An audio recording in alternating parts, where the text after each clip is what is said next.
Hi students. Tailoring கிளாஸில் first கிளாஸில் வந்து நாங்கள் பார்த்துருப்போம் இப்படி வந்து ஒரு கழுத்து டிசைனை வந்து வரைகிறேன்னு சொல்லி. ஸோ இது அதில் வந்து பார்ட் 2 கிளாஸ் வந்து இதில் நீங்கள் பாருங்கள். நீங்கள் எடுக்கிற ஃபேப்ரிக் இருக்குது தானே, அந்த ஃபேப்ரிக்கில் வந்து நான் சொல்லி தந்த மாதிரியே சரியா நீளத்தில் என்ன செய்யணும்னு செய்யணும்னா உங்களோட டேப்பை வச்சு சரியாக 6 இன்ச்சுக்கு வந்து நீங்கள் என்ன செய்யணும், மார்க் பண்ணிக்கணும். சரியா 6 இன்ச்சுக்கு மார்க் பண்ணிவிட்டு நீங்கள் நீளத்தில் 6 இன்ச்சும் அகலத்தில் வந்து நீங்கள் 5 இன்ச்சுக்கும் வந்து மார்க் பண்ணணும். சரியா மார்க் பண்ணி என்ன செய்யணும்னு செய்யணும்னா அந்த ஃபேப்ரிக்கை வந்து அப்படியே நீட்டத்துக்கு வந்து நீங்கள் கட் பண்ணி எடுக்கணும். இப்போ நீங்கள் உங்களோட ஃபேப்ரிக்கை வந்து எப்படி போட்டு இருக்கிறீங்க, சரியா டபுள் சைட் போட்டிருக்கீங்க. ஸோ டபுள் சைடுக்கு போட்டேன்னு செய்யணும் உங்களுக்கு கட் பண்ணால் வந்து ரெண்டு பீஸாக வந்து கிடைக்கும். அதே மாதிரி ஒரு கழுத்து டிசைன் நீங்கள் தைக்க போகிறீங்களா இருந்துன்னு சொன்னால், இப்போ நாங்கள் 6 கழுத்து டிசைன் தைக்க போகிறோம். ஸோ 6 கழுத்து டிசைனில் ஒவ்வொரு கழுத்துக்கும் எங்களுக்கு ரெண்டு துண்டு வந்து என்ன செய்யப்படும்னு சொன்னால் தேவைப்படும். சரியா ஸோ நான் வீடியோவில் காட்டுற மாதிரி ஃபேப்ரிக்கை நீங்கள் அப்படி கட் பண்ணி ஒன்றுக்கு வந்து அதாவது ஒரு கழுத்துக்கு 6 கழுத்துக்கும் ஒரு கழுத்துக்கு 2 துண்டு மாதிரி 6 கழுத்துக்கும் மொத்தமாக அவளுக்கு 12 துண்டு வந்து தேவைப்படும். ஸோ 12 துண்டை வந்து நீங்கள் கட் பண்ணி எடுத்துக்கணும். ஸோ கட் பண்ணிட்டு தான் நாங்கள் என்ன செய்ய போகிறோம்னு சொன்னால் அந்த ஃபேப்ரிக் துண்டில் வந்து எங்களோட கழுத்தை வந்து எப்படி தைக்க போகிறோமோ அதே மாதிரி வரைஞ்சிக்க போகிறோம். ஸோ இதில் வந்து நீங்கள் கழுத்து டிசைன் ஒன்று எப்படி தைக்கணுங்கிறத பழகிறதுக்காக வேண்டி நாங்கள் நார்மலாக ஒரு சின்ன கழுத்தொன்று தைச்சி பழகிறதுக்காக வேண்டி தர மெஷர்மெண்ட் தான். அது இல்லாமல் உங்களோட கழுத்தொன்று நீங்கள் எப்படி மெஷர் பண்ணி வெட்டி தைக்கணுங்கிறத வந்து நீங்கள் அடுத்தடுத்த கிளாஸஸில் வந்து பார்ப்பீங்க.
ஃபுல்லாக கட் பண்ணதுக்கு பின்னாடி நீங்கள் என்ன செய்யணும், அந்த ஃபேப்ரிக்கை வந்து நீங்கள் 2ஆக வந்து மடிச்சுக்கணும். சரியா நான் இப்போ இதில் மடித்து காட்டுற மாதிரி நீங்கள் 2ஆக வந்து மடிச்சுக்கணும்.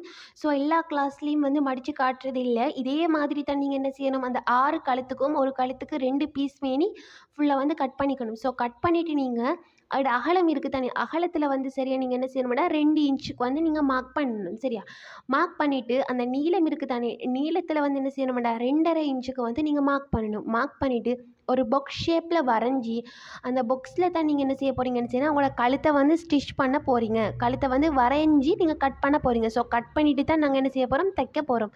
ஸோ இது வந்து பேசிக்காக ஒரு தெரியாத புள்ள கூட எப்படி ஒரு கழுத்தை வரையணும்னா ஒரு பாக்ஸை வரைஞ்சோம்னா எங்களுக்கு தெரியும். அந்த பாக்ஸுக்குள்ளே தான் நாங்கள் அந்த கழுத்தை வந்து கட் பண்ணி எடுக்கணும். நிறைய பேர் வந்து மார்க் பண்ணிவிட்டு அந்த கழுத்தை வெட்டினா என்ன நடக்கும், கழுத்தில் ஏதாவது ஒரு சின்ன பிழையாக வெட்டிப்பட்டாலோ இல்லாட்டி கோணலாக வெட்டிப்பட்டாலோ இன்னும் கொஞ்சம் பனி கீழே வாக்கி வெட்டுற, ஸோ இன்னும் கொஞ்சம் கீழே வாக்கி வெட்டுற, அப்படி கீழே வாக்கி வெட்டனே நடக்கும். கழுத்து வந்து எடுத்த சைஸை விட பெருசாகிக்கிட்டே போகும். ஸோ நாங்கள் இந்த பாக்ஸை வரைஞ்சிட்டோம்டா எங்களுக்கு தெரியும் இந்த பாக்ஸுக்குள்ளே தான் அந்த கழுத்து வந்து வரணும். ஸோ அதை தாண்டி கொஞ்சம் வெளியில் போனாலும் கழுத்து பணிஞ்சிடும். அதனால தான் நாங்கள் கட்டாயம் பாக்ஸை வந்து வரைஞ்சிட்டு அதுக்குள்ளே வெட்டுறோம். அப்போ நாங்கள் கண்ட்ரோலாக பாக்ஸுக்குள்ளே வெட்டிப்போம். அப்போ அதுக்கு கீழே போனால் கழுத்து பிழியாகிறோம்ங்கிறது எங்களுக்கு தெரியும்.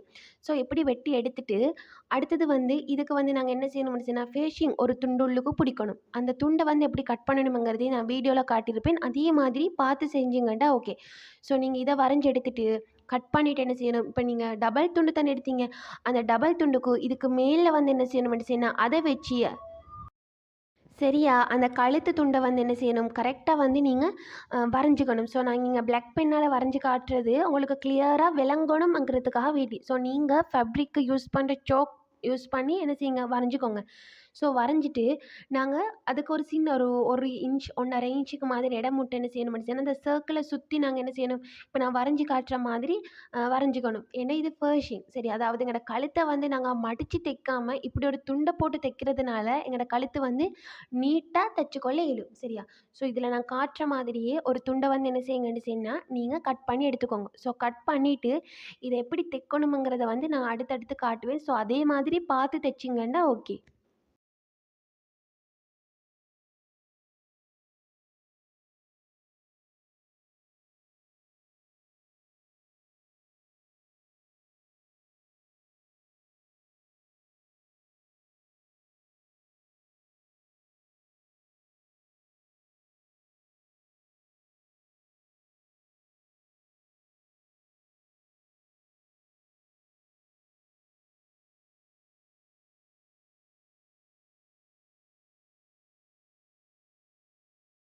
ஸோ உங்களுக்கு இப்ப விளங்கும். அந்த துண்ட வந்து சரியா நாங்க அந்த கழுத்துக்கு மேலால வச்சுட்டு நீங்க குண்டூசி இருக்கு தானே, அத வச்சு நீங்க ஃபுல்லா வந்து அந்த கழுத்த சுத்தி பின் பண்ணிக்கோங்க. ஸோ பின் பண்ணினா மட்டும் தான் உங்களுக்கு என்ன செய்ய இயலும் அப்டின்னு சொன்னா, கரெக்ட்டா வந்து மிஷின்ல வச்சு தச்சுக்கொள்ள இயலும்.